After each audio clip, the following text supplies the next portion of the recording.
Telestai here. It's Thursday, May 7th, 2020. This is the book of Nahum. A pronouncement about Nineveh, the record of the vision of Nahum from Elkosh. A jealous God, the Lord avenges. The Lord avenges. The Lord is an angry husband. The Lord takes vengeance on his enemies, reserving anger for his adversaries. The Lord is slow to anger and powerful, and he will never let the guilty go unpunished.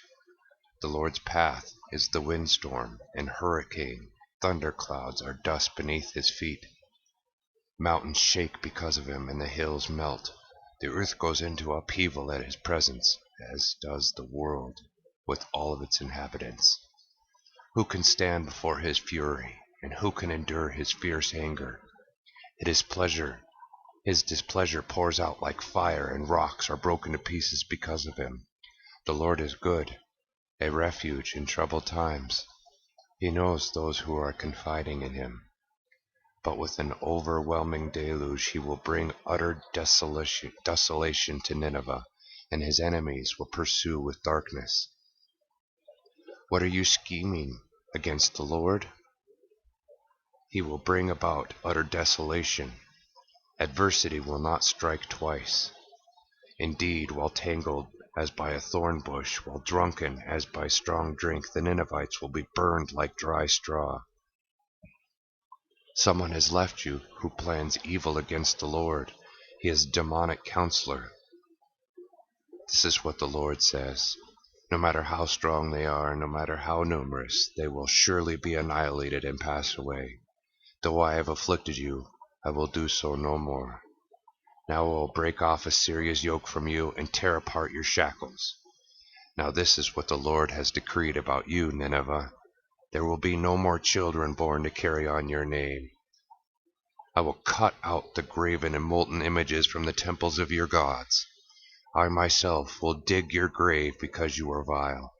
Look, there on the mountains, the feet of the one who brings good news, who broadcasts a message of peace. Judah, celebrate your solemn feasts and keep your vows, because the wicked will never again invade you. Nineveh will be completely eliminated. You are being attacked by advancing forces. Guard your rampart. Watch your roads. Prepare yourselves. Marshal your defenses. For the Lord will restore the glory of Jacob, just as he will restore the glory of Israel. Although plunderers have devastated them, vandalizing their vine branches, the shields deployed by Israel's elite forces are scarlet. Their valiant men are clothed in crimson.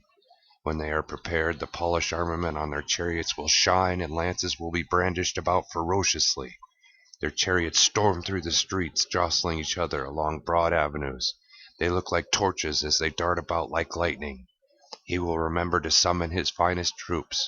They will stumble on their way, hurrying over to Nineveh's wall. Their defensive shield is in place. The river gates will be opened, and the palace will collapse. It has been determined. The woman is unveiled and sent away. Her servant girls mourn. Beating their breasts, they whimper like doves. Nineveh is a reservoir whose water is draining away. Wait, wait, they cry, yet not even one person looks back. Take the silver, take the gold. There is no end to the treasure, fabulous riches of every imagination. Nineveh is devastated, deserted, and desolate. Her heart melts, her knees knock, every stomach is upset, every face grows pale. Where is the lion's den? Where is the place where the young lions fed, where the lion and its mate walked with their young, the place where they feared nothing? The lion renders its prey to pieces to feed its whelps, and strangle enough prey for its mate, filling its lairs with prey and its dens with rendered flesh. I am against you, declares the Lord of heavenly armies, and I will send your chariots up in smoke. A sword will devour your young lions. I will eliminate your prey from the earth, and the voice of your messengers will no longer be heard. Woe to this city, contaminated with shed blood, all full of lies and robberies. It is never without victims. The crack of whips, the clamor of wheels, the galloping horses and bounding chariots, The cavalry attacks, the flashing sword and the glittering spear. Many are the slain, so many casualties, no end to bodies, and the soldiers trip over the corpses. Innumerable are the harlotries of this well-favored whore, the mistress of witchcraft who enslaves nations through her fornication and families through her sorcery. Look, I am against you, declares the Lord of heavenly armies, so I will pull up your dress over your face. I will show your nakedness to the nations and disgrace to the kingdoms. I will hurl your abominable filth upon you, making you look foolish and making an example of you. I will be that everyone who looks at you will run away, saying, Nineveh has been violently overthrown. Who will mourn for her? Where will I find anyone to comfort you? Are there any better than Thebes, which sits on the upper Nile, surrounded by water, the sea her defenses, the water her wall of protection? Sudan was her source of strength, along with Egypt. There were no limits. Put and the Libyans were her allies. But she, too, was exiled. She went into captivity. Her young children were dashed to pieces at every crossroad of their streets, and her famous citizens were sold by lottery, while all the aristocrats were put in chains. You will also become drunk. You will disappear, trying to hide from your enemies. All your defenses are like fig trees with ripe early fruit. When shaken, it falls right into the devourer's mouth. Look at your people. They are women. Your borders stand wide open to your enemies, while fire consumes the bars of your gates. Draw water because a siege is coming. Strengthen your forces. Make the clay good and strong. Mix the mortar. Go get your brick molds. In the place fire will consume you. The sword will cut you down, consuming you as locusts do. Multiply yourself like locusts. Increase the swarming grasshoppers. You added your inventory of businessmen, like they number more than the stars of heaven.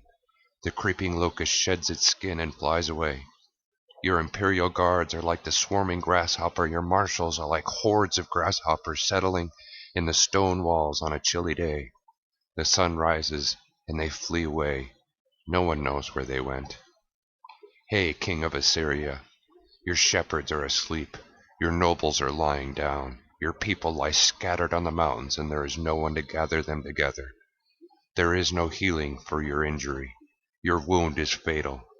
Everyone who hears about you will applaud, because who hasn't escaped your endless evil?